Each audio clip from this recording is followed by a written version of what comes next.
మొత్తానికి చూస్తుండగా బీసీ రిజర్వేషన్లో అడ్డం పెట్టుకొని కాంగ్రెస్ పార్టీ ఆడుతున్న నాటకం, అలాగే బీజేపీ ప్రేక్షక పాత్ర వహిస్తున్నటువంటి అంశం. మొత్తానికి ఈ అంశం సంబంధించి మనతో పాటు విశ్లేషించడానికి బీఆర్ఎస్ నాయకులు బాలరాజు గారు ఉన్నారు. ఆయన అడిగి మరిన్ని విషయాలు తెలుసుకుందాం. నమస్తే అండి. నమస్తే సురేష్ గారు. ఏదైతే స్థానిక సంస్థల ఎన్నికలకు సంబంధించి కామారెడ్డి డిక్లరేషన్లో క్లియర్ కట్ వాళ్ళు పొందుపరిచారు. స్థానిక సంస్థల ఎన్నికలకు సంబంధించి 42% రిజర్వేషన్ తోటే మేము వెళ్తాం ఖచ్చితంగా అని చెప్పేసి వాళ్ళు చెప్పినటువంటి డిక్లరేషన్లో క్లియర్గా మెన్షన్ చేశారు. ఎందుకు అది తెలిసి పెట్టారా, తెలియక పెట్టారా, కావాలనే మోసం చేయడానికా, లేకుంటే ఆ మాటకి ఎందుకు కట్టుబడి ఉండట్లేదు అనుకోవాలి కాంగ్రెస్ పార్టీ? ముందుగా సురేష్ గారు, మీకు అదేవిధంగా టీ న్యూస్ ప్రేక్షకులకి, యాజమాన్యానికి, ఇవాళ బలహీన వర్గాలకు సంబంధించినటువంటి వ్యక్తులతోటి, బలహీన వర్గాల ప్రజలతోటి ఇవాళ చెలగాట మారుతుంది కాంగ్రెస్ పార్టీ. ఇవాళ ఒకవైపు మోసం చేస్తూ ఇవాళ 100 ఎలకలు తిన్న పిల్లి వచ్చి సంతాసభ పెట్టినట్టు, అంతకుడే హత్య చేసి సంతాసభ పెట్టినట్టు కాంగ్రెస్ పార్టీ తీరు కనపడతాం. ఇవాళ అనేక సందర్భాల్లో టీ న్యూస్ ద్వారా బలహీన వర్గాలు జరుగుతున్న అన్యాయం, రేవంత్ రెడ్డి సర్కారు చేస్తున్నటువంటి అన్యాయాన్ని అనేకసార్లు వివరించాం. మరొకసారి ఇలా ఎందుకు చర్చించుకుంటామంటే, జీవో నెంబర్ 46 ఇచ్చేసి రిజర్వేషన్లు ఖరారని చెప్పేసి మాట్లాడతాం. ఆ జీవో నెంబర్ 46లో ఏముంది? ఈరోజు సుప్రీంకోర్టు గైడ్లైన్స్ ప్రకారం ఎస్సీ ఎస్టీల రిజర్వేషన్లు పోను 50% కంటే మించొద్దని చెప్పేసి దాంతో ఎలక్షన్ పోతున్నామని చెప్పినారు. అంటే ఏమన్నట్టు కాంగ్రెస్ పార్టీ? మీరు చెప్పింది ఏంది, ఈరోజు చేస్తుంది ఏంది? మొదటి నుంచి కూడా బీఆర్ఎస్ పార్టీగా మేము చెప్పినాం, ఇవాళ 42% రిజర్వేషన్లు మీరు ఎట్లా ఇవ్వగలుగుతారు? ఏ ప్రాతిపదికన మీరు చెప్పినారు?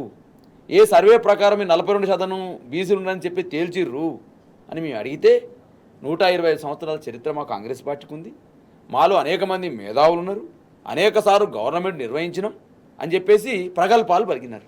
చివరికి ఏమైంది? ఇవాళ కుండ పగిలితే కానీ తెలిసింది కుక్క బుద్ధి అన్నట్టు, ఇవాళ జీవో నెంబర్ 46తో తెలిసింది ఈ కాంగ్రెస్ పార్టీ యొక్క బుద్ధి, కాంగ్రెస్ పార్టీ తీరు తెలిసింది. ఇవాళ కుండ పగిలితే కానీ కుక్క బుద్ధి తెలియదు అన్నట్టు, ఇవాళ ఈ బీసీ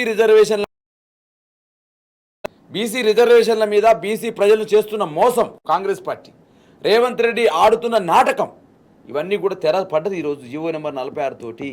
అంటే మీరు ఇవ్వలేకపోయారని చెప్పేసినాం. అనేక సార్లు నేను డిమాండ్ చేసిన రేవంత్ రెడ్డి గారిని, అయ్యా మీ బీసీ ప్రజల ఓట్లు మాత్రం వేయించుకున్నాం, బీసీల ఓట్లతోటి మాకు కుర్చీ మాత్రం దక్కింది, మాకు సింహాసనం దక్కింది, మేము మాత్రం అధికారాన్ని చేపట్టుకున్నాం, కానీ బీసీ సంబంధించినటువంటి వర్గాలకు మాత్రం మేము న్యాయం చేయలేకపోతున్నామని ముక్కు నేలకు రాసి రేవంత్ రెడ్డి క్షమాపణ చెప్పమని చెప్పేసి అనేక సందర్భాల్లో నేను డిమాండ్ చేసిన. మళ్ళీ ఈరోజు కూడా డిమాండ్ చేస్తూ ఉన్నా, మీరు ఇచ్చిన జీవో నెంబర్ 46 తోటి బలహీన వర్గాలకు ఏ విధంగా న్యాయం జరుగుద్దో ఇలా చెప్పాల్సిన బాధ్యత కాంగ్రెస్ పార్టీ మీద, కాంగ్రెస్ పార్టీ ముఖ్యమంత్రి రేవంత్ రెడ్డి మీద, బీసీల ఓట్లు వేసుకొని సింహాసనం మీద కూర్చున్నటువంటి ముఖ్యమంత్రికి, అదేవిధంగా వారి యొక్క మంత్రివర్గానికి ఉందని తెలియజేస్తా ఉన్నాను. ఇవాళ సురేష్ గారు ఆవేదనతో మాట్లాడుతున్నాను. ఇంతమంది చదువుకున్నాం మేము, లిటరల్గా మా కళ్ళ ముందు రాదని తెలిసి మోసం చేయడం అంటే ఏంటంటే, ఇప్పుడు తప్ప ఇప్పుడు వస్తే రావాలి, లేకుంటే ఇక రాదు అనేది చాలా మంది చెప్తున్నటువంటి అంశం. ఇప్పుడు ఉన్నటువంటి సీరియస్ నేషన్ కావచ్చు, లేకుంటే ఇది కావచ్చు, ఇప్పుడు అసలు ఫైట్ ఎక్కడ చేయాలి, ఎక్కడ చేస్తే ఎక్కడ చేస్తే దీన్ని సక్సెస్ అవుతుంది ఏంటి అసలు? ఇప్పుడు సురేష్ గారు, మాయలపక్కిరిపాన ఎక్కడో చెట్టు త్వరలో ఉందన్నట్టు అసలు ఎక్కడ సమస్య ఉంది? వీరు ఎవరు అసలు ఇస్తేందుకు? అసలు మీ అనేక రకాల కాంగ్రెస్ పార్టీకి 120 సంవత్సరాల చరిత్రలో ఈ దేశంలో ఓబీసీల రిజర్వేషన్లు కావాలని డిమాండ్ తెలియదా? కాంగ్రెస్ పార్టీ తెలియదా? రాహుల్ గాంధీకి తెలియదా? కాంగ్రెస్ పార్టీ అగ్రనాయకత్వానికి తెలియదా? ఇవాళ సుప్రీంకోర్టు తీర్పులు వీళ్ళకి తెలియదా? రాష్ట్రాలలో హైకోర్టు తీర్పులు తెలియదా? 2010లో ఇచ్చిన కృష్ణమూర్తి వర్సెస్ కర్ణాటక తీర్పు వీళ్ళకి తెలియదా? 2022లో మహారాష్ట్ర వర్సెస్ వికాసరావు గవాలి తీర్పు వీళ్ళకి తెలియదా? అన్నీ తెలిసి మోసం చేయడం అంటే కాంగ్రెస్ పార్టీకి చెల్లుతుందని నిరూపించగలిగిరు. ఇవాళ మేము చెప్పినాం, 2023 నవంబర్ 10వ తారీఖు రోజున కామారెడ్డి డిక్లరేషన్ పెట్టి, ఆ డిక్లరేషన్లో ఎన్ని అంశాలు పెట్టారండి? 1 కాదు 2 కాదు. ఏం చెప్పినారు? కులగణన బీసీ కమిషన్ నివేదిక ఆధారంగా అధికారంలోకి వచ్చిన 6 నెలల్లో బీసీలకు చట్టబద్ధమైన రిజర్వేషన్ ఇస్తామని చెప్పింది వీళ్ళు కాదా? ఇది మొదటి అంశాన్ని ప్రాముఖ్యత చేసినారు. అదేవిధంగా వీళ్ళు ఏం చెప్పినారు? గతంలో బీఆర్ఎస్ పార్టీ కేసీఆర్ గారు బీసీలకు మోసం చేశారని మాట్లాడుతూ ప్రగల్భాలు పలుకుతూ 23,973 మంది బీసీలకు మేము రాజకీయ ప్రాతినిధ్యం కల్పిస్తామని చెప్పేసి ప్రగల్భాలు పలికిన కాంగ్రెస్ పార్టీ ఇవాళ ప్రజలకు ముందు తల వంచి ముక్కు నేలకు రాసి క్షమాపణ చెప్పాలని ఇవ్వలేకపోయినని చెప్పి తెలియజేస్తాను మిత్రులారా. ఇవాళ 100 ఇంకోటి ఏం చెప్పినారు? ప్రభుత్వ సివిల్ కన్స్ట్రక్షన్ కాంట్రాక్టర్లో బీసీలకు 40% రిజర్వేషన్ చెప్పిన దాన్ని మూసే లేదు. కాదు, ఆల్రెడీ ఇప్పుడు 2 సంవత్సరాలు అవుతుంది. సంవత్సరానికి 20,000 కోట్ల బడ్జెట్ పెడతా ఉన్నారు బీసీలకు సంబంధించి. ఆల్రెడీ 2 సంవత్సరాలు కంప్లీట్ అయిపోయింది. దాన్ని ఊసేయలేదు. వీళ్ళ చేతిలో పనే కదా, అది చేయొచ్చు కదా. ఇప్పుడు నేనేమంటాడు సార్, ఇప్పుడు కేంద్రం చేతిలో ఉన్నదాన్ని తీసుకురాలేరు. ఇక రోజు డ్రామాలు మాత్రం రోజు చేస్తూ ఉంటారు. సురేష్ గారు నేను అంటా ఉన్నాను ఇవాళ ఏదైతే రిజర్వేషన్ల అంశం ఇవాళ కోర్టులలో ఉన్నది, అదేవిధంగా రాజ్యాంగాన్ని 9th షెడ్యూల్ను మార్పు చేస్తే మనకు రిజర్వేషన్లు వస్తాయి. ఎక్కడుంది? ప్రధానమంత్రి మోదీ గారు ఇవ్వాలి. ఇవాళ రాష్ట్ర శాసనసభలో రిజర్వేషన్ అంశం వచ్చినప్పుడు బీఆర్ఎస్ పార్టీగా మా కేసీఆర్ గారు, మా తెలంగాణ తొలి ముఖ్యమంత్రి కేసీఆర్ గారు, మా పార్టీ వర్కింగ్ కేటీఆర్ గారు ఇనాన్మస్గా మా మాజీ మంత్రులు, మాజీ ఎమ్మెల్యేలు, మాజీ ఎమ్మెల్సీలు, ప్రస్తుత ఎమ్మెల్యేలు, పార్టీ నాయకత్వం అంతా కూడా బీసీలకు రావాల్సిన వాటా రావాలి, మీరు ఒకవేళ చిత్తశుద్ధితో మీకు ఉన్నట్టయితే మేము మద్దతు చెప్తామని చెప్పేసి శాసనసభలో మీరు బిల్లు పెడితే మేము మద్దతు తెలిపినాం. మరి ఇవాళ ఏం జరిగింది? ఏం చెప్పినా మేము అఖిల పక్షాన్ని తీసుకెళ్ళండి ఢిల్లీకి, ఇక్కడ కాదు గల్లీలలో డ్రామాలు కాదు కాంగ్రెస్ పార్టీ చేయాల్సింది, ఢిల్లీలో గర్జన చేయాలని చెప్పినాం. ఢిల్లీలో ఎక్కడ చేయాలి? జంతర్ మంతర్ దగ్గర డ్రామాలు కాదు చేయాల్సింది, ప్రధానమంత్రి మోదీ దగ్గరికి వెళ్ళి కలవాలి, అఖిల పక్షం వెళ్ళి కలవాలని మేము తీసుకుపోమని చెప్పినాం. ఒక్కసారి తీసుకెళ్ళలేదు. మళ్ళీ చెప్పినారు మేము పోతున్నాం, చేస్తాం, రాష్ట్రపతి దగ్గర పర్యటన చేస్తామని చెప్పేసి మాట్లాడినారు. మన జరిగినటువంటి శీతాకాల ఏదైతే సమావేశాలు జరిగినాయో, మన రీసెంట్గా జరిగినాయో, ఆ పార్లమెంట్ సమావేశాల్లో ఈ బిల్లు గురించి లేవనెత్తామన్నారు. 100 మంది మాకు పార్లమెంట్ సభ్యులు ఉన్నారు ఇండియా కూటమికి, మాట్లాడతామన్నారు. ఒక్కరు నోరు మెదపలేదండి. ప్రతిపక్ష నాయకుడుగా ఉన్న రాహుల్ గాంధీ మరి ఒక్కసారి కూడా తెలంగాణకు సంబంధించినటువంటి బీజేపీ ఎంపీలు ఎందుకు మాట్లాడట్లేదు? ఇవాళ నేను అడుగుతున్నది ఒకటే సురేష్ గారు, వాళ్ళ చిత్తశుద్ధి లేదా లేకుంటే ఏంటి అసలు? వీళ్ళకు ఒకవేళ చిత్తశుద్ధి ఉన్నట్టయితే ఇవాళ 8 మంది బీజేపీ ఎంపీలు ఉన్నారు, 8 మంది కాంగ్రెస్ పార్టీ ఎంపీలు ఉన్నారు. ఈ రాష్ట్రం యొక్క డిమాండ్ మీకు ప్రేమ ఉన్నట్టయితే, బీసీల పట్ల మీకు ప్రేమ ఉన్నట్టయితే వెంటనే రాజీనామా చేయండి. ఒకవేళ మీరు రాజీనామా చేసి మోదీ దగ్గరికి వెళ్ళండి, మీరు లేకపోతే మోదీ దగ్గరికి వెళ్ళండి, వెళ్ళి అడగండి రాష్ట్రంలో బీసీల సమస్య ఉంది, అనేక రోజులుగా స్థానిక సంస్థల్లో రిజర్వేషన్ లేకపోవడం వల్ల ఇలా ఇబ్బంది పడతా ఉన్నారు బీసీలు అని చెప్పేసి మాట్లాడండి. ఇది చేత కాదు వీళ్ళకు. ఓన్లీ ఇక్కడ డ్రామాలు చేస్తారు, ఇందిరా పార్క్ దగ్గర ధర్నా పేరుతో డ్రామాలు చేస్తారు. ఇక పెద్ద ఎత్తున కొంతమంది బీసీ సంఘ నాయకులు అయితే ఇక రేవంత్ రెడ్డి గారు ఇక రేవంత్ గౌడ్ అయిపోయిండు, రేవంత్ యాదవ్ అయిపోయిండు, రేవంత్ ముదిరాజ్ అయిపోయిండు, రేవంత్ బీసీ అయిపోయిండు అని చెప్పేసి పీసీసీ అధ్యక్షుడు మహేష్ కుమార్ గౌడ్ గారు అయితే ఇక తనకున్నటువంటి గౌరవాన్ని పోగొట్టుకునే విధంగా రవీంద్ర భారత్లో ఇక ఏదో ఇచ్చినట్టు జీవో ఇవ్వగానే ఏదో జీవో పాస్ అయింది, జీవోతోటి మొత్తం వస్తాయంటే ఆ రోజు బీఆర్ఎస్ పార్టీగా మేము చెప్పినాం. ఇది తప్పుడు విధానంలో పోతుంది కాంగ్రెస్ పార్టీ. మొదటి నుంచి కూడా కామారెడ్డి డిక్లరేషన్ పెట్టే కాంచి మొదలు పెడితే, రెండవది ఎప్పుడైతే మీరు ఈ యొక్క సర్వేల పేరుతోటి ఏదైతే ఫస్ట్ ఏం చేసినారు సర్వేలు మేము ఆ రోజు ఎక్కడ ఏం చెప్పినారు? బీసీ వెల్ఫేర్ డిపార్ట్మెంట్తో లెక్కలు తీస్తామన్నారు. తప్పు బీసీ వెల్ఫేర్తో డిపార్ట్మెంట్ లెక్కలు తీస్తే చెల్లదని చెప్పినాం. వెంబటే సవరించుకొని ఏం చేశారు? బీఆర్ఎస్ చెప్పగానే వెంటనే బీసీ వెల్ఫేర్ కాదు బీసీ కమిషన్తో చేస్తామన్నారు. బీసీ కమిషన్తో కూడా చెల్లదని చెప్పినాం. ప్లానింగ్ కమిషన్ అని చెప్పినారు. ప్లానింగ్ కమిషన్తో కూడా చెల్లదని చెప్పేసి న్యాయ నిపుణులు బీఆర్ఎస్ పార్టీకి ఆ రోజు ప్రతిపక్షంలో మేము అడిగితే డెడికేషన్ కమిషన్ వేసినారు. డెడికేషన్ కమిషన్ ఫుల్ బెంచ్ చేశారంటే ఫుల్ బెంచ్ కాదు, ఒక్కరు ఏకసభ్య కమిషన్ వేసినారు. వారు చేసింది ఏం లేదు, సర్వేలు చేసినారు.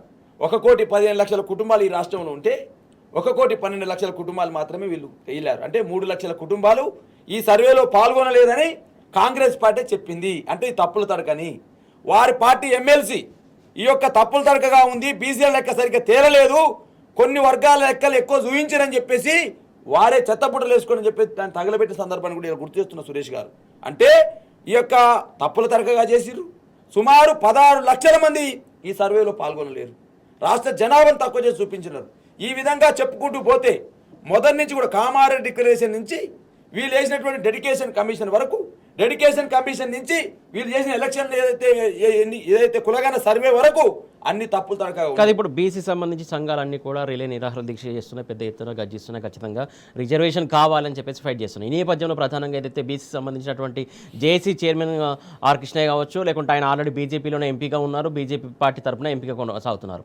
ఆయన తీసుకెళ్లి అఖిలపక్షం తీసుకెళ్ళని చెప్పేసి మొన్న జరిగినటువంటి రీసెంట్గా సమావేశంలో కేటీఆర్ కూడా కోరినటువంటి సందర్భం. ఎందుకు ఆ దిశగా ఎందుకు అడుగులు వేయట్లేదు? ఆయన ఆ దిశగా వేలరు. వీళ్ళు బీసీల పట్ల ప్రేమ లేదు, పెదాల మీద ప్రేమ మాత్రం ఉంది సురేష్ గారు, హృదయంలో ప్రేమ లేదు. ఒకవేళ వీళ్ళకు హృదయంలో ప్రేమ ఉంటే బీసీ రిజర్వేషన్లు వచ్చే వరకు మీరు పోరాటం చేయండి. మీరు మోడీని అడగండి.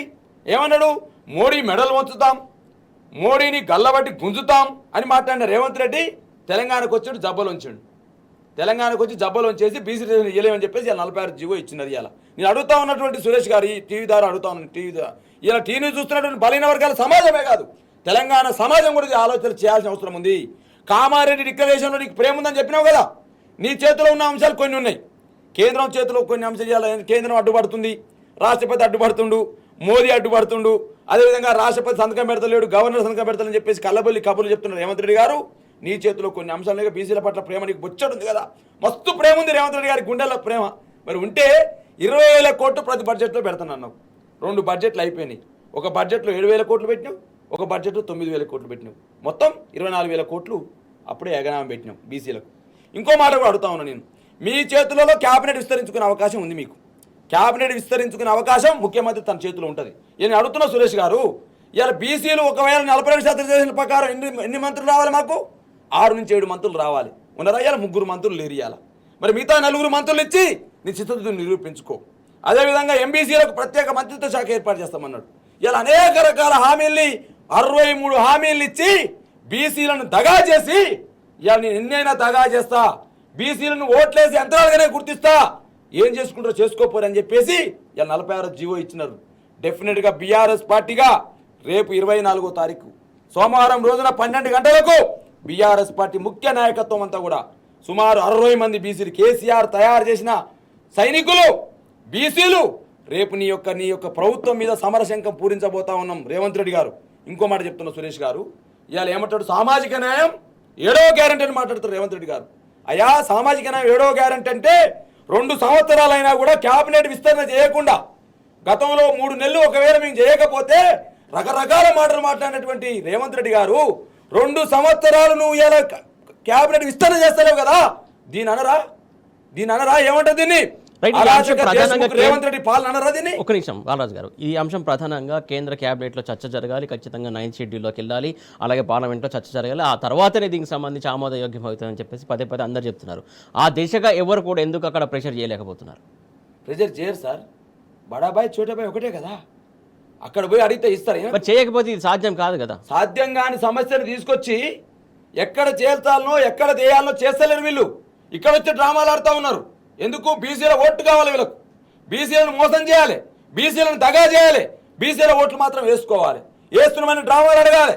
ఇక రేవంత్ రెడ్డి గారికి ఈయన ఇచ్చినటువంటి 50% గతంలో 396 జీవో కేసీఆర్ గారు తీసుకురాలేదా? ఈయన 46 జీవో ఎక్కడ తీసుకొచ్చిండో కేసీఆర్ గారు 396 జీవో గదే తీసుకొచ్చినారు.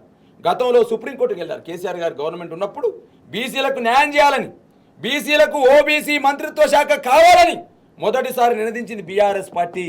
మొదటిసారి అడిగింది కేసీఆర్ గారు. ఎప్పుడు అడిగారు? ఇప్పుడు కాదు, 2004వ సంవత్సరంలోనే దేశవ్యాప్తంగా 50% పైగా ఉన్నటువంటి బీసీల కోసం న్యాయం జరగాలని నినదించింది బీఆర్ఎస్ పార్టీ. కేసీఆర్ గారి నాయకత్వం, ఆ రోజు ఆర్ కృష్ణయ్య గారిని, ఆ రోజు ఉన్నటువంటి బీసీ కమిషన్ సంబంధించినటువంటి బీసీ నాయకుల్ని వెంట పెట్టుకొని మన్మోహన్ సింగ్ గారికి వెళ్ళి కలిసింది కేసీఆర్ నాయకత్వం. తదనంతరం 2018లో ఏదైతే స్థానిక ఎలక్షన్ నిర్వహించాలని సందర్భం వచ్చినప్పుడు మరి శాసనసభలో సంబంధించి ముఖ్యంగా ఇప్పుడు జేఏసీ, ఇప్పుడు ఆల్రెడీ జేఏసీ ఉంది, బీసీ జేఏసీ ఉంది. ఆ జేఏసీ తరఫున మిగతా అన్ని పార్టీలకు సంబంధించినటువంటి ఆల్ పార్టీస్ మెంబర్స్ తీసుకొని ఢిల్లీకి పోయి ఈ విషయాన్ని అక్కడ ప్రస్తావిస్తే దీనికి సొల్యూషన్ ఏమి దొరకదంటారా? 100% దొరుకుతుంది. అడుగులు వేయచ్చుగా. ఇవాళ చేయాల్సింది, వీళ్ళు చేయాల్సింది, ఆర్ కృష్ణయ్య గారు చేయాల్సింది ఏం చేయాలంటే, ఆయన భారతీయ జనతా పార్టీలో ఉన్నారు, వారు ఇవాళ జేఏసీ చైర్మన్గా ఉన్నారు. వారు ఏం చేయాలి? ఈ 8 మంది భారతీయ జనతా పార్టీ ఎంపీలను వెంట పట్టుకుని వెళ్ళాలి, లేకపోతే మీరు రాజీనామా చేయండి అని చెప్పాలి. తను కూడా రాజ్యసభ సభ్యుడు కదా, వారు కూడా రాజీనామా చేయాలి, మోడీని అడగాలి. కాంగ్రెస్ పార్టీ ఉన్నారు కదా, ఇలా ఒక జేఏసీ మొత్తం వెళ్ళి ఇక పాలాభిషేకాలు, పుష్పాభిషేకాలు, రేవంత్ రెడ్డి వీరుడు, సూర్యుడు, బలిన వర్గాల తీరుడు అని పొగిడిరు కదా, మరి మళ్ళీ గయ్యే 50% రిజర్వేషన్లు వస్తున్నాయి. వాళ్ళు అడగాలి, అదే ఫ్లెక్సీని దించాలి, రేవంత్ రెడ్డి ఫ్లెక్సీని దించాలి, అదే ఫ్లెక్సీకి పేడ కొట్టాలి, అదే ఫ్లెక్సీ పూలాభిషేకం చేశారు కదా, ఇవాళ ఇంకేం అభిషేకం చేస్తారో చేయండి, పెండాభిషేకం చేయండి దయచేసి. ఇలా ఏం జేఏసీలు పెట్టుకొని మాట్లాడారు కదా, రేవంత్ రెడ్డి ఇస్తున్నా అది ఇస్తున్నాని. మహేష్ కుమార్ గౌడ్ అయితే ఒక దశలో మొత్తం దాటేపోయింది ఆయన, మొత్తం కూడా రవీంద్ర భారత మీటింగ్లో. ఇవాళ పీసీ సంఘాలు అడుగుతాను, 8 మంది కాంగ్రెస్ పార్టీ ఎంపీలు ఉన్నారు. ఎస్, మీరు అడగండి, మీరు వెళ్ళండి. 8 మంది ఎంపీలు కాంగ్రెస్ పార్టీ ఎంపీలు ఇచ్చారు, 8 మంది భారతీయ జనతా పార్టీ ఎంపీలు ఇచ్చారు, ఒక రాజ్యసభ సభ్యుడు ఆర్ కృష్ణ గారు ఉన్నారు. మీరు వెళ్ళండి. మా రాజ్యసభ సభ్యుడు వద్దిరాజు రవిచంద్ర గారు అడిగారు పార్లమెంట్లో ఇంకెన్ని రోజులు నానస్తారని చెప్పేసి. మేము పార్లమెంట్లో బిల్లు పెట్టాలని చెప్పి నినదించినటువంటి సందర్భాన్ని గుర్తు చేస్తా ఉన్నా. శాసనసభలో ఇంకో సురేష్ ఇంకోటి మాట మాట్లాడుతారు. ఎస్ శాసనసభలో మా మాజీ మంత్రివర్యులు తలసాని శ్రీనివాస్ యాదవ్ గారు, గంగుల కమలాకర్ గారు, ఎందుకంటే అతను బీసీ సంక్షేమ శాఖ మంత్రిగా పనిచేసింది కాబట్టి, బలైన వర్గాల్లో సీనియర్ నాయకుడు, ఒక ఎక్స్పీరియన్స్ ఉన్న మినిస్టర్ తలసాని శ్రీనివాస్ యాదవ్ కాబట్టి ఆ రోజు శాసనసభలో మాట్లాడారు. అయ్యా మీరు చేస్తున్న సర్వేలు తప్పులు తడకగా ఉన్నవి, మీరు వేసినటువంటి ఏదైతే ప్లానింగ్ కమిషన్, డెడికేషన్ కమిషన్ సర్వేలు తప్పులు తడకగా ఉన్నాయంటే ఎకశకాలుగా మాట్లాడారు, ఎగతాళి చేసిర్రు. మీకు బీసీల పట్ల ప్రేమ లేదని. మరి అలా మేము చెప్పింది నిజమైంది కదా, మేము చెప్పింది నిజమైంది కదా. రేవంత్ రెడ్డి చేయలేడు చట్టబద్ధ రిజర్వేషన్లు, ఇది ఇక్కడ లేదు, 9 షెడ్యూల్ని మార్చాలని చెప్పినాం కదా. అది సాధ్యం కాదని తెలిసి, అలాగే ఇప్పుడు ప్రధానంగా సర్పంచ్ ఎన్నికలు అంటే ఏ పార్టీకి సింబల్ ఉండదు, ఏ పార్టీకి సంబంధం ఉండదు. ఆ ఎన్నికలకు 42% సంబంధించి పార్టీ పరంగా ఇస్తామంటే అది ఏ పార్టీ పరంగా గెలుస్తారు, ఎట్లా గెలుస్తారు? ఎందుకు ఇంత మోసం చేయాల్సినటువంటి అవసరం ఎందుకు అసలు అట్లా?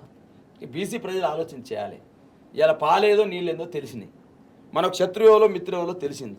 ఏ పార్టీ మనకు న్యాయం చేసిందో, ఏ పార్టీ అన్యాయం చేసిందో ఇలా అర్థం క్లియర్ కట్గా అర్థమైంది, క్రిస్టల్ క్లియర్గా అర్థమైంది ఏ పార్టీకి మనకు న్యాయం చేసింది.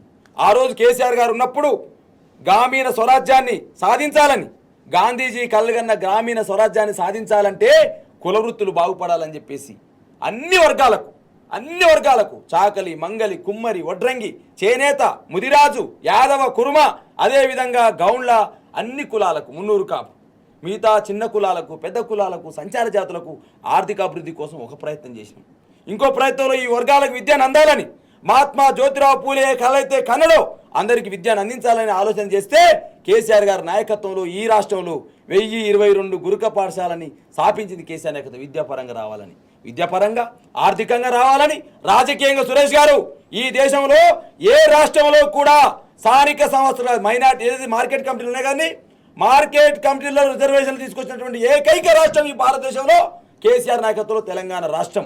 34% రిజర్వేషన్లు ఇవ్వాలని ఆలోచన చేసినాం. అదేవిధంగా ప్రభుత్వ కాంట్రాక్టులలో రిజర్వేషన్ తీసుకొచ్చినాం కేసీఆర్ నాయకత్వం. గౌడన్నలు ఇవాళ వైన్ షాపుల ద్వారా నష్టపోతారని చెప్పేసి గౌడన్నల కోసం వైన్ షాప్ రిజర్వేషన్ తీసుకొచ్చిన ప్రభుత్వం కేసీఆర్ నాయకత్వం. ఈ విధంగా ఆర్థికంగా, విద్యాపరంగా, రాజకీయంగా సార్ మాకు 7 రాజ్యసభ స్థానాలు ఉంటాయి, 5 రాజ్యసభ స్థానాలు బీసీలకు ఇచ్చినామండి. మొదటి శాసనసభ స్పీకర్గా ఒక మసూనచారి ఎంబీసీ వర్గానికి చెందినటువంటి ఒక వ్యక్తిని, ఒక తెలంగాణ ఉద్యమ నాయకుని చేసిన ఘనత కేసీఆర్కి ఉందండి. తెలంగాణ ఉద్యమంలో, తెలంగాణ ఉద్యోగ సంఘంలో క్రియాశీలక పాత్ర పోషించినటువంటి స్వామి గౌడ్ గారిని ఇలా శాసన మండలి చైర్మన్ చేసిన ఘనత ఉందండి. నాలాంటి దూదిమెట్ట బాలయ్య లాంటి అనేక మంది బలైన వర్గాల నాయకుల్ని ఇలా అధికారం అంటే ఎంతో అందరి ద్రాక్షగా ఉన్నటువంటి ఈ కులాలను తీసుకొచ్చి, ఈ యొక్క జాతులను తీసుకొచ్చి, బలైన వర్గాలను తీసుకొచ్చి తెలంగాణ రాష్ట్రం అంటే బలైన వర్గాల అడ్డా అని చెప్పేసి, భారత రాష్ట్రం అంటే బలైన వర్గాల రాష్ట్రం అని చెప్పేసి నిరూపించిన కేసీఆర్ ఒకవైపు ఇవాళ దగా చేస్తూ మంత్రివర్గంలో చోటు లేదు, బడ్జెట్లో చోటు లేదు, బీసీ రిజర్వేషన్ ఇచ్చే పరిస్థితి లేదు, నిత్యం అడుగడుగున అన్యాయం, అడుగడుగున దగ, అడుగడుగున ఆక్రోశాన్ని నింపుకున్నటువంటిది రేవంత్ రెడ్డి గారు. ఏం మాట్లాడతాడు? బీసీలు కింది వర్గాలు తన ఇంటి నుంచి నడుకుంటూ పోవాలంటే చెప్పులు తల మీద పెట్టుకోవాలన్నటువంటి అటువంటి దేశముక్కు లాంటి ఒక ఆరుట్ల అంటే ఇసునూరు దేశముఖ్ లాంటి ఒక రేవంత్ రెడ్డి ముఖ్యమంత్రి ఉన్నది మన దౌర్భాగ్యం. ఇది ఆలోచన చేయాలి. పాలేదో నీళ్ళేందో తెలిసిన తెలంగాణ ప్రజలారా, తెలంగాణ బలైన వర్గాల ప్రజలారా ఆలోచన చేయండి. కాంగ్రెస్ పార్టీ ఏ విధంగా దగా చేస్తుంది, భారత రాష్ట్రంకి కేసీఆర్ నాయకత్వంలో ఏం చేసినాము, ఎన్ని అంశాలు బేరేజ్ వేసుకొని ఖచ్చితంగా స్థానిక సంస్థల ఎలక్షన్లో ఈ కాంగ్రెస్ పార్టీ కుట్రల కాంగ్రెస్ పార్టీని, దగా చేసిన కాంగ్రెస్ పార్టీని బొందబెట్టాలని కూడా టీవీ సార్ విజ్ఞప్తి చేస్తాం. డిస్కషన్ చేద్దాం సార్. ప్రధానంగా చూసుకున్నట్లయితే కామారెడ్డి డిక్లరేషన్కి సంబంధించి అంశాలకు సంబంధించి చాలా విషయాలు చూసుకున్నట్లయితే కులాల వారీగా చాలా హామీలు ఇచ్చారు. ఏదైతే కులాలకు సంబంధించినటువంటి ముదిరాజు వాళ్ళకి కావచ్చు, గంగపుత్రులకు కావచ్చు, అలాగే గొల్ల కుర్మలకు కావచ్చు, గౌడులకు కావచ్చు, 300 కాపులకు కావచ్చు, ఇలాగ పద్మశాలీలకు కావచ్చు, విశ్వకర్మ కావచ్చు, రచక కావచ్చు, ఇన్ని కులాలకి ఇన్ని హామీలు ఇచ్చి ఇందులో ఎన్ని చేసింది అనుకోవాలి, ఎన్ని చేయలేదు అనుకోవాలి? అసలు ఒకసారి రజకులకు సంబంధించి ఏం చెప్పేసారు, పట్టణాల్లో ల్యాండ్ రూమ్ మేట్స్ ఏర్పాటు చేస్తామన్నారు, 10 లక్షలు ఇస్తామన్నారు. గతి లేదు. దోబిఘాట్లు ఆల్రెడీ బీఆర్ఎస్ సర్కారులోనే జరిగాయి కదా, దోబిఘాట్ మళ్ళీ పెట్టాల్సి. సురేష్ గారు ఇంకో మాట చెప్తాను, చేతునితో చెప్తాను నిన్నండి. ఇలా రజక సోదరులు ఆలోచన చేయాల్సిన అవసరం ఉంది. వాళ్ళకు 250 యూనిట్ల ఉచిత విద్యుత్ ఇచ్చేది కేసీఆర్ గారు, ఎగనామం చేశారు. నాయి బ్రాహ్మణులకు 250 యూనిట్ల ఉచిత విద్యుత్ ఇచ్చేది సెల్యూన్లకి, అది ఎగనామం పెట్టేశారు. అదేవిధంగా సార్ విశ్వకర్మలకు సంబంధించి ఏం చెప్పినారు సార్, ఇలా మంగలి, స్వర్ణకారులు, కమ్మరి, వడ్రంగులు, కుంబర్లను 90% సబ్సిడీ టూల్ కిట్స్ ఇస్తామన్నారు. అతి 2 సంవత్సరాలు అవుతుంది సార్, 2 సంవత్సరాలు అవుతుంది, ఇంతవరకు అతి గతి లేని పరిస్థితి. పద్మశాలీలకు సంబంధించి ఏమన్నా జగిత్యాల, నారాయణపేట, భువనగిరిలో మెగా పవర్ లూమ్ కష్టం ఏర్పాటు చేస్తారట, చేసిరా సార్? ఇలా అడుగుతున్న 2 సంవత్సరాలు అయింది. అదేవిధంగా పద్మశాలీలకు పవర్ లూమ్స్ మరియు పరికరాలపై 90% సబ్సిడీ అట. చేసే పరిస్థితి చేనేతకు చేయూతని గత ప్రభుత్వం పెడితే ఇలా ఆదుకోని పరిస్థితి కనపడతా ఉంది. అదేవిధంగా మున్నూరు కాపులకు సంబంధించి కార్పొరేషన్ ఏర్పాటు చేస్తామన్నారు, యువ పారిశ్రామికవేత్తలు ప్రోత్సహిస్తామన్నారు, సబ్సిడీ రుణాలు ఇస్తామన్నారు. ఇంతవరకు అతిగతి లేని పరిస్థితి. అదేవిధంగా గౌడన్నలకు సంబంధించి మేము ఆ రోజు 15% రిజర్వేషన్ బీఆర్ఎస్ పార్టీ కేసీఆర్ నాయకత్వంలో ఇచ్చినాం. ఆ రోజు శ్రీనివాస్ గౌడ్ గారు, మా ఉద్యమంలో ఉన్నటువంటి పద్మారావు గౌడ్ గారు ప్రయత్నం చేసి 15% రిజర్వేషన్ మేము బీఆర్ఎస్ పార్టీగా కేసీఆర్ నాయకత్వంలో ఇస్తే మరి అలా 25% ఇస్తామన్నారు. ఇంతవరకు ఎత్తిగతి లేదు. 15 మళ్ళీ అదే మేము ఇచ్చినటువంటి 15% ఇచ్చినారు సార్. అదేవిధంగా ఇంకేం చెప్పినారు, గొల్ల కురుమలకు సంబంధించి ఎంత తీపి ఆశలు చెప్పారు సార్. ఇక రకరకాల ప్రగల్భాలు పలికిరు. ఇక గొర్రెల స్కీమ్ మొత్తం ఆగమాగమని చెప్పారు. 4,25,000 యూనిట్లు ఆ రోజు మాజీ మంత్రి తలసాని శ్రీనివాస్ యాదవ్ గారు, కేసీఆర్ గారి నాయకత్వంలో యాదవ్ కుర్మ సోదరులు ఎంత గొప్ప చరిత్ర ఉంటుందో అసెంబ్లీలో మాట్లాడిన సందర్భం గుర్తు చేస్తాను. నేను దానికి చైర్మన్గా ఉండి 4,25,000 యూనిట్లు పంచి సుమారు 6,000 కోట్లు పెట్టి ఒక మంత్రి పదవి ఉన్న సందర్భం. పదవి లేదు. గొర్రెలకు సంబంధించి వీళ్ళు 2వ దశ ఇస్తున్నారు. యాక్చువల్లీ ఆ టైంలో వాళ్ళు ఎప్పుడు గొర్రెలకు సంబంధించి చాలా ఎగతాళి చేసి మాట్లాడినటువంటి అంశం. ఆ ఎగతాళి చేసి మాట్లాడి మళ్ళీ వాళ్ళు పంపిణీ చేస్తామని చెప్పేసి ఇందులో పొందుపరచడం ఏంటి? అదే ఇప్పుడు ఎగతాళి వాళ్ళే చేస్తారు, మళ్ళీ పంపిణీ చేస్తామని వీళ్ళే అంటారు. దాని స్కీమ్ ఫెయిల్ అని వీళ్ళే అంటారు, ఆ స్కీమ్ మళ్ళీ ఫాలోఅప్ చేస్తామని వీళ్ళే అంటారు. ఏం చెప్పారు సార్, అధికారంలో వచ్చిన 100 రోజులలో 2వ దశ గొర్రెల పంపిణీ 2 లక్షలు, మేము ఆ రోజు 1,75,000 యూనిట్లకు ఇస్తే మేము గొర్రెల యూనిట్లకి సంబంధించి పైసలు ఇవ్వము, 2 లక్షలు బెనిఫిషియరీ అకౌంట్లో ఇస్తాం, వాళ్ళు కొనుక్కోవచ్చు అని చెప్పింది సార్. ఇలా 2 సంవత్సరాలు అవుతుంది సార్. ఇంతవరకు అతిగతి లేని పరిస్థితి. గంగపుత్రులకు సంబంధించి అదే పరిస్థితి. ముదిరాజులకు సంబంధించి రకరకాల మాట్లాడి బీసీడీ నుంచి బీసీలో చేస్తామన్నారు. ఇంతవరకు అతిగతి లేదు. ఇలా నేను అంటున్నా సార్, సామాజిక న్యాయం 7వ గ్యారెంటీ అని ఒక తీపి మాట చెప్తారు సార్. మున్నూరు కాపులు మంత్రివర్గం ఉన్నారా అండి? లేదు. అదేవిధంగా ఇవాళ నిన్నగాక మననే ముదిరాజులు తీసుకున్నారు. ఇలా యాదవ్ కుర్మ సోదరులు భారతదేశానికి రాష్ట్రానికి ఎప్పుడు కూడా గొల్ల కుర్మలకు సంబంధించి మంత్రులు లేకుండా లేదు. ప్రతి సందర్భంలో పార్థసారథి గారు మినిస్టర్గా ఉన్న సందర్భంగా చూసినాం, రఘువీరారెడ్డి యాదవ్ గారు మినిస్టర్గా ఉన్న సందర్భం చూసినాం, కృష్ణ యాదవ్ గారు మంత్రిగా ఉన్న సందర్భం చూసినాం, తలసాని శ్రీనివాస్ యాదవ్ గారు కేసీఆర్ నాయకత్వంలో మంత్రిగా ఉన్న సందర్భం చూసినాం. కానీ వాళ్ళకి 2 సంవత్సరాలు అవుతున్నా కూడా యాదవ్ కుర్మ సోదరులు మంత్రివర్గంలో లేరు. 2 లక్షల యూనిట్ల గతి లేదు. 2 లక్షల రూపాయలు ఇస్తామన్న అకౌంట్లు వేస్తామన్న అతిగతి లేని పరిస్థితి కనపడతా ఉంది. అదేవిధంగా నేను అడుగుతా ఉన్నాను, ఇలా లంబాడీలు మంత్రివర్గం లేరు, సామాజిక న్యాయం అని చెప్పేసి మాట్లాడుతారు. నిన్నగాక మన బీఆర్ఎస్ పార్టీ డిమాండ్ చేస్తే జూబ్లీ సెలక్షన్ 4 ఓట్ల కోసం, ముస్లిం మైనార్టీ ఓట్ల కోసం ఇక వరల్డ్ కప్ అని చెప్పి అదే ఇండియన్ కెప్టెన్ అని చెప్పి ఇలా మంత్రివర్గంలో బీఆర్ఎస్ పార్టీ డిమాండ్ మేరకు ఇలా ముస్లింలకు ఇచ్చినారు. ఇలా నేను అడుగుతా ఉన్నాను, ఇలా రేవంత్ రెడ్డి గారు చిత్తశుద్ధి ఉంటే మీ కొంతమంది మంత్రులను రాజీనామా చేయించి బీసీలకు 42% ప్రకారం 6-7% శాఖలు ఇవ్వాల్సిందిగా మేము డిమాండ్ చేస్తా ఉన్నా. అదేవిధంగా సార్, ఇవాళ మీరు చిత్తశుద్ధి ఉంటే వెంటనే రేవంత్ రెడ్డి గారు అఖిల పక్షాన్ని ఏర్పాటు చేసి పార్టీలన్నీ కూడా మోదీ దగ్గర తీసుకెళ్ళు. అదేవిధంగా ఇవాళ ఆర్ కృష్ణయ్య గారిని నేను డిమాండ్ చేస్తా ఉన్నా ఈ వేదిక ద్వారా. ఎందుకంటే వారు సుదీర్ఘకాలం బలహీన వర్గాల ఉద్యమం కోసం ఉన్నారు. మీరు రాజ్యసభ సభ్యులుగా ఉన్నారు. ఇవాళ 8 మంది రాజ్యసభ సభ్యులు, 8 మంది ఇవాళ సంబంధించినటువంటి వాళ్ళు ఇవాళ పార్లమెంట్లో బీజేపీ వాళ్ళు ఉన్నారు. లక్ష్మణ్ ఇవాళ రాజ్యసభ సభ్యుడిగా ఉన్నారు. ఇక్కడ కాంగ్రెస్ పార్టీ 8 మంది రాజ్యసభ సభ్యులు ఉన్నారు, అదే పార్లమెంట్ సభ్యులు ఉన్నారు. అదేవిధంగా రేణుకా చౌదరి గారు, ఒకవైపు అనిల్ కుమార్ యాదవ్ గారు రాజ్యసభ సభ్యులుగా ఉన్నారు. వీళ్ళందరినీ కలుపుకొని మీరు అక్కడికి వెళ్ళాలి తప్ప ఈ కళ్ళపల్లి కబుర్లు, ఈ నాటకాలు, ఈ డ్రామాలు తెలంగాణ ప్రజలు నమ్మబోరని తెలియజేస్తా ఉన్నా. ఇంకోటి కూడా సురేష్ గారిని అడుగుతా ఉన్నాను, ఇవాళ ఎందుకు కాంగ్రెస్ పార్టీ ఈ మాటలు మాట్లాడింది? 2 సంవత్సరాలు బట్టి కావాలా దీనికి? ఎలక్షన్లు నిర్వహించలేదని హైకోర్టు చెప్తే మేము నిర్వహిస్తాం ఏదని చెప్పినారు, 42% రిజర్వేషన్తో నిర్వహిస్తామని చెప్పేసి అన్నారు. మరి 40% రిజర్వేషన్ ఎట్లిస్తారు? మీరు పార్టీ పరంగిస్తారా? పార్టీ పరంగిస్తే ఏం లాభం జరుగుతుంది? ఎవరు పోటీ చేస్తారు? ఎవరు గెలుస్తారు? మళ్ళా పైసలు ఉన్న వాళ్ళకే వస్తుంది. చట్టబద్ధత వస్తే ఆ బీసీలు అక్కడ పోటీ చేస్తారు కాబట్టి బీసీలు గెలిచే అవకాశం ఉంది. ఇలా అన్ని సర్వేలు చూసినాం, ఎక్కడ చూసినా కూడా ఓపెన్ విభాగంలో గెలిచిన వాళ్ళ సంఖ్య చూస్తే 22-23% కూడా బీసీలు గెలవలేరు.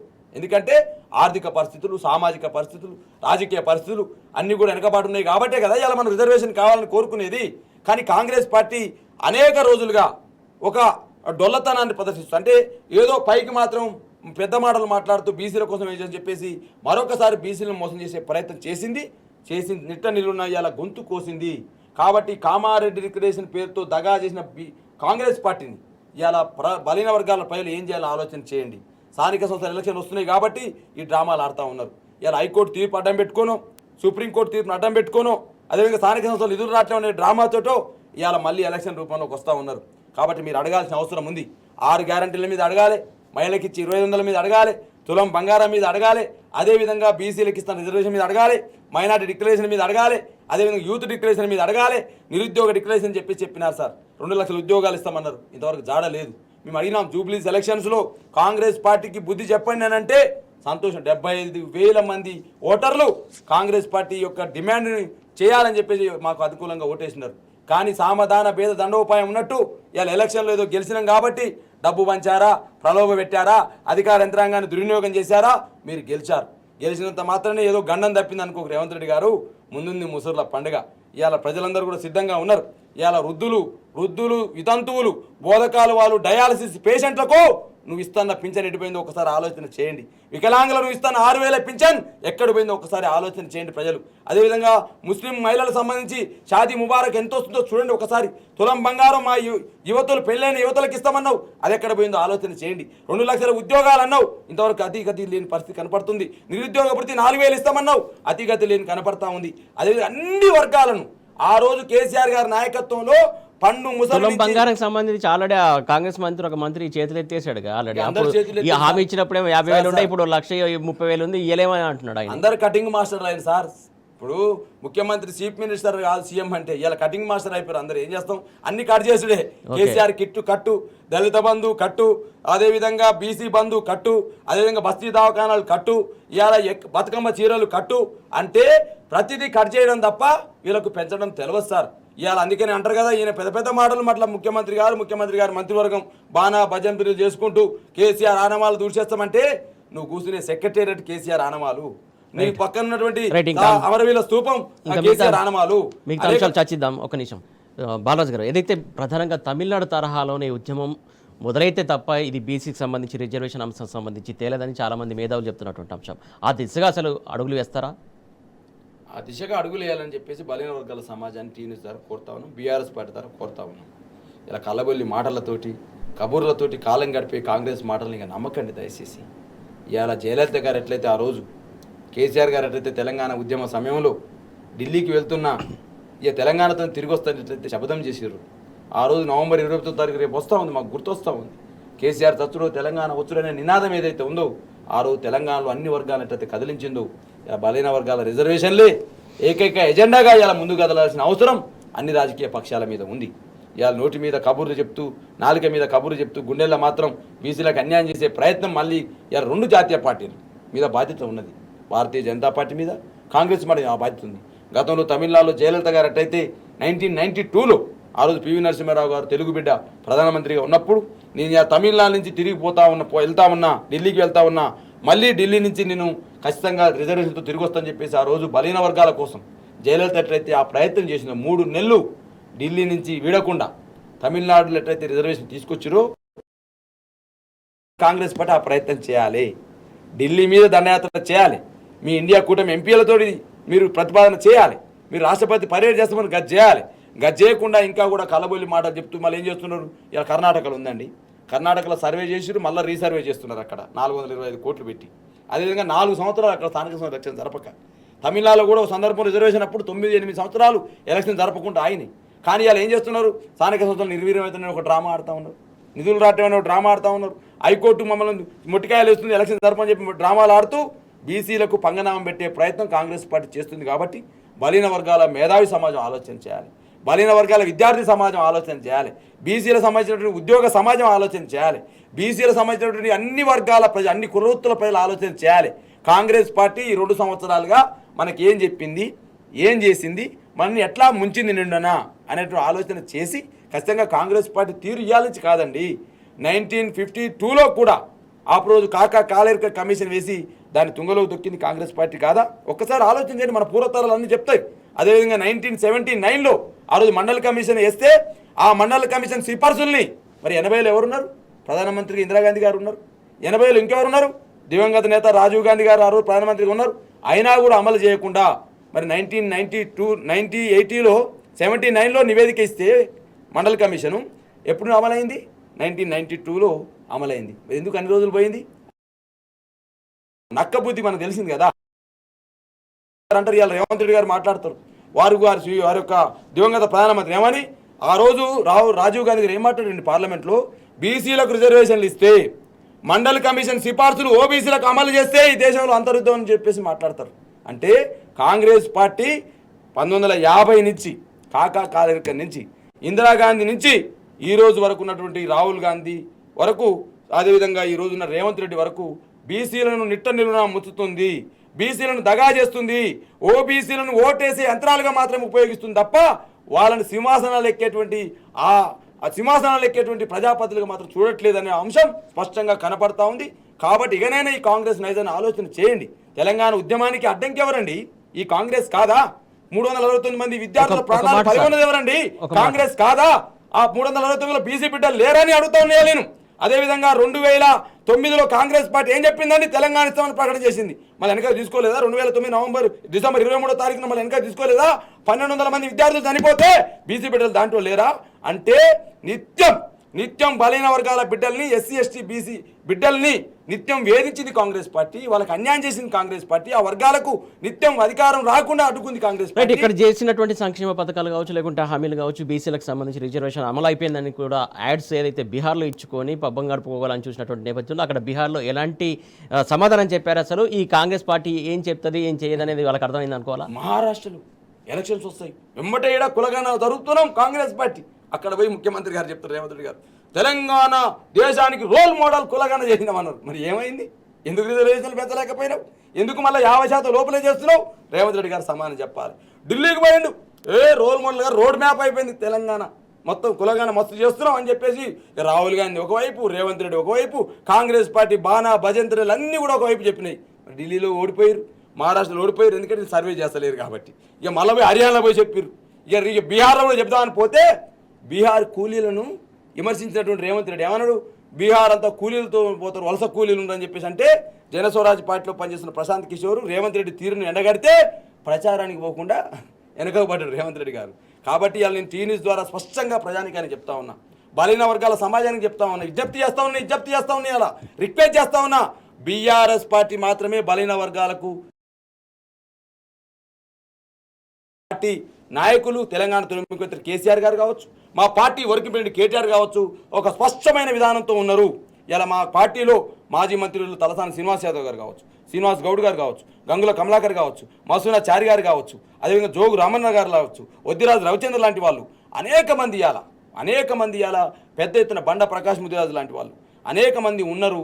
వాళ్ళు ఇవాళ పెద్ద ఎత్తున రేపు 24వ తారీఖు రోజు వ్యూహం రచించబోతా ఉన్నాం. దానికి మా కేటీఆర్ గారు, మా హరీష్ రావు గారు వస్తూ ఉన్నారు. డెఫినెట్గా బీఆర్ఎస్ పార్టీ బలైన వర్గాలను ఒకవేళ మోసం చేస్తున్న కాంగ్రెస్ మోసం చేసింది, దగా చేసింది, ఆల్రెడీ వంచింది. కాబట్టి భవిష్యత్తులో దీన్ని ఎట్లా సాధించాలి, కేంద్రం మీద ఎట్లా పోరాటం చేయాలి, కాంగ్రెస్ పార్టీ ఎట్లా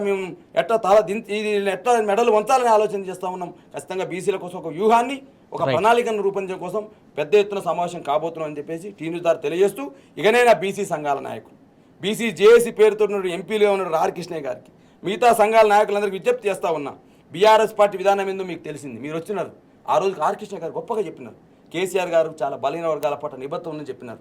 కాబట్టి ఇవాళ పాలేందో నీళ్ళేందో తెలిసింది. కాబట్టి కాంగ్రెస్ పార్టీ మోసం పైన కొట్లాడండి, రేవంత్ రెడ్డి సర్కార్ తీరు పైన కొట్లాడండి. అవసరం అనుకుంటే ఢిల్లీకి పోదాం, దానికి భారత రాష్ట్ర సమితి నాయకత్వం వహిస్తుంది. ఎందుకంటే బీసీల పట్ల ప్రేమ ఉన్నది కాబట్టి. ఖచ్చితంగా ఇంకా బీసీ సంఘాలు ఇక రేవంత్ రెడ్డి బాణా బజార్ను నమ్మే పరిస్థితి లేరని చెప్పేసి మీరు కూడా ఆ వైపుగా ఆలోచన చేయాలని తెలియజేస్తాం. మొత్తం చూస్తున్నాగా బీసీలను మోసం చేసినటువంటి కాంగ్రెస్ పార్టీని ఖచ్చితంగా నిగ్గదీసి అడగాల్సినటువంటి అవసరం ఉంది. అలాగే బీఆర్ఎస్ పార్టీకి ఖచ్చితంగా బీసీల పట్ల సపోర్ట్ ఉంటుంది, ఎప్పుడు కూడా భరోసా ఇస్తుంది. ఖచ్చితంగా ఢిల్లీకి వెళ్ళడానికి కూడా సిద్ధంగా ఉంది. ఇది ఈ నేపథ్యంలో ఏదైతే బీసీ జేఏసీ చైర్మన్ దీనిలో చొరవ తీసుకొని వారే రకంగా అడుగులు వేయాలని చెప్పేసి వారు కోరుతున్నటువంటి అంశం ఇది. ఇవాటి బరాబర్ అడుగుదాం. Keep watching tea news.